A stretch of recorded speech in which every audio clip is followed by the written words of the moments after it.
रशीद भी हमारे नुमाइंदे हमारे साथ मौजूद हैं। मुसलसल हमें मुख्तलिफ समातों पर आगाह करते रहे, इस अहम मामले पर, इस अहम केस पर भी हमें वो तफसीलन आगाह करते रहे। सुहेल आज बताइएगा, ये अहम फैसला अब सामने तो आ गया है, लेकिन ज़रा इसके अहम नुकात बताइएगा। देखें, इसके अहम नुकात की अगर हम बात करें तो सबसे पहले तो ये कि पार्लियामेंट का ये हक तस्लीम कर लिया गया है कि वो सुप्रीम कोर्ट से मुतालिक कानून साजी कर सकती है। इसीलिए प्रैक्टिस एंड प्रोसीजर एक्ट को एक हद तक बरकरार रखा गया है, और वो हद ये है कि अब जो आर्टिकल 184(3) के तहत मफाद आमा के केसेस आते हैं या सो मोटो केसेस जो होते हैं, उनमें जो इख्तियार होगा बेंच की तश्कील का, वो सिर्फ चीफ जस्टिस के पास नहीं होगा, वो 3 रुकनी कमेटी के पास होगा। चीफ जस्टिस अपने साथ 2 जो सीनियर जजेस हैं उनसे मुशावरत करके जो है वो बेंच तश्कील दे सकेंगे। इस हद तक इस एक्ट को बरकरार रखा गया। लेकिन एक और इंतहाई अहम नुकता आज के फैसले से जो सामने आया है कि जो एक लंबी डिबेट चल रही थी कि इस एक्ट के जरिए शायद मियां मोहम्मद नवाज शरीफ जो साबिक वज़ीर आज़म है, उनका जो फैसला था पनामा का, उसके खिलाफ भी अपील आ जाएगी, अगरचे उसकी नजरसानी खारिज हो चुकी हुई थी। और जो माजी में 184(3) के तहत दरखास्तें दायर होती थी, उन पर जो अहम फैसले हुए हैं उनके खिलाफ भी अपीलें आ जाएंगी। वो चैप्टर आज क्लोज हो गया है, क्योंकि सुप्रीम कोर्ट ने करार दिया है कि माजी से अपीलों का इतलाक नहीं होगा। इसमें अगरचे जो चीफ जस्टिस काजी फाइज ईसा हैं और उनके हमायत में जो मौक़िफ़ रखने वाले जजेस हैं, फैसले में हमायत में मौक़िफ़ रखने वाले, वो अक़लियत के तौर पर सामने आए हैं और अक्सरियत ने माजी से अपीलों का जो इतलाक है उसकी मुखालफत की है। लिहाजा ये अब फैसला बन गया है कि इस एक्ट की वो शिक जो माजी के फैसलों पर भी रेट्रोस्पेक्टिव इफेक्ट के तहत इतलाक करती थी, अपील का हक देती थी, वो कलअदम करार दी गई है। एक्ट असल सूरत में बरकरार नहीं रहा है। लिहाजा अब अपीलें जो हैं पनामा केस में अपील दायर नहीं हो सकेगी प्रैक्टिस एंड प्रोसीजर के एक्ट की बुनियाद पर। सिर्फ जो बेंचों की तश्कील की हद तक का मामला है, उस हद तक जो है इस कानून को बरकरार रखा गया है। 3 मुख्तलिफ पॉइंट्स जो है वो डिसाइड किए हैं अदालत ने।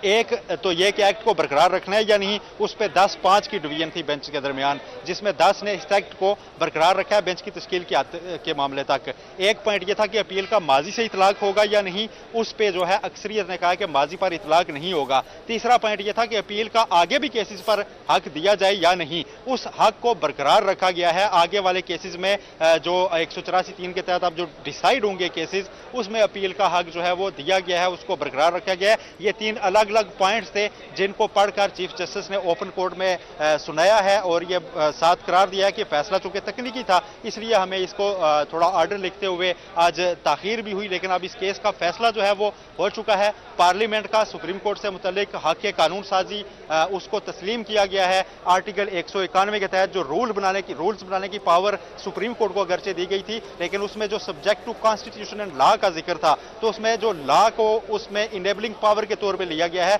कि वो आगे भी कानून साजी का इख्तियार देती है।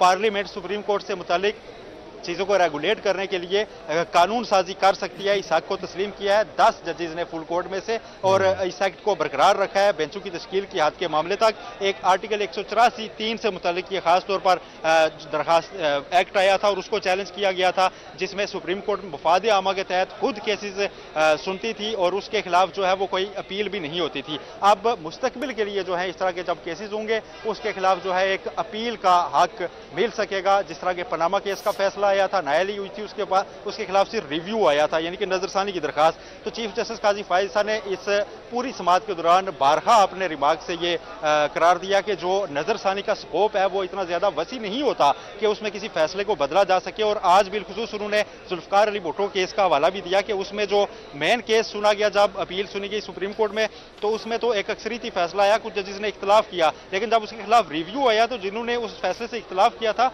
उन्होंने भी उसको मुस्तरद करने के हक में जो है वो अपना फैसला दिया, क्योंकि स्कोप वसी नहीं होता था। तो इस तरह का जब एक गलती हो जाए तो उसके खिलाफ कोई ना कोई रेमेडी मौजूद रहनी चाहिए। तो अब आज के फैसले की रोशनी अगर हम सम अप करें तो आज के बाद तो सुप्रीम कोर्ट से इस तरह के फैसलों के खिलाफ एक नई रेमेडी मौजूद होगी, अपील हो सकेगी। लेकिन आज से पहले जैसे पनामा केस का फैसला बार बार जिक्र आ रहा है उसका, क्योंकि ये रिसेंट पास्ट का अहम तरीन फैसला था, उसमें आप जो है वो अपील का उस तरह से हक मौजूद नहीं है। वो एक बिल्कुल ये बड़ा मामला है। इनको अगर हम डिवाइड करें तो एक तरफ तो पार्लियामान अब कानून बना सकती है और आगे भी बनाएगी, लेकिन साथ में जिस तरीके से आप केसेस का जिक्र कर रहे हैं, पनामा केस का जिक्र कर रहे हैं, तो जो फैसले हो चुके हैं उन पर अपील का हक अब नहीं मिलेगा, जिनका माजी में फैसला हो चुका है, लेकिन आगे वाले जो केसेस होंगे उसमें अपील का हक हासिल होगा। सुहेल रशीद, आप इस पर तफसीलन आगाह कर रहे थे, आपका बहुत शुक्रिया। यहां पर अपने नाज़रीन को बता, supreme court practice and procedure bill के खिलाफ दरखास्तें मुस्तरद हो गई हैं।